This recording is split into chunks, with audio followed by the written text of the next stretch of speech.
ഒരിക്കലും ഒരു മിഷണറി വൈദികൻ തൻ്റെ ഗ്രാമത്തിലെ ജനങ്ങൾക്ക് ക്രിസ്മസ് കുർബാന ചൊല്ലാനായി മലകളും കടന്ന് ക്ഷിപ്ര നദിയും കടന്ന് അദ്ദേഹം തൻ്റെ ഗ്രാമത്തിലെത്തി. ആ വൈദികൻ വിശ്വാസികൾക്ക് വേണ്ടി ക്രിസ്മസ് കുർബാന ചൊല്ലി ഉണ്ണീശോയെ പുൽക്കൂട്ടിൽ വെച്ചു. അതിനുശേഷം അവർ കേക്കെല്ലാം മുറിച്ച് ആ ക്രിസ്മസ് ആഘോഷിച്ചു. അപ്പോഴാണ് ആ വൈദികൻ ശ്രദ്ധിച്ചത്, ഒരാൾ പുൽക്കൂട്ടിൽ നിന്നും ഉണ്ണീശോയും എടുത്ത് ഒഴുകുന്ന ക്ഷിപ്ര നദിയുടെ അരികിലേക്ക് പോകുന്നു. ആ വൈദികൻ ചോദിച്ചു, നിങ്ങൾ എന്താണ് ചെയ്തതെന്ന്. അപ്പോൾ ആ ഗോത്രവർഗ്ഗക്കാരൻ പറഞ്ഞു, ഫാദർജി, ഞങ്ങൾ ഇങ്ങനെയാണ്.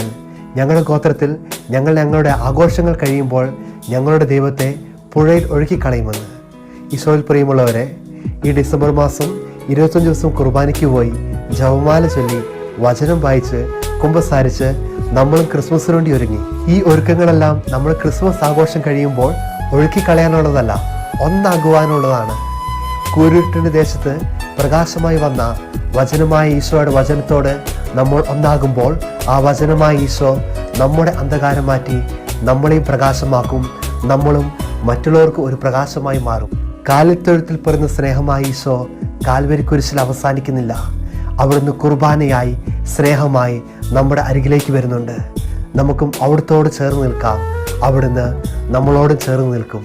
നല്ല ദൈവം തൻ്റെ വചനത്താൽ നമ്മളെ ശക്തിപ്പെടുത്തട്ടെ. ആമേൻ. എല്ലാവർക്കും നല്ലൊരു ക്രിസ്മസ് മംഗളങ്ങൾ നേരുന്നു. ആമേൻ.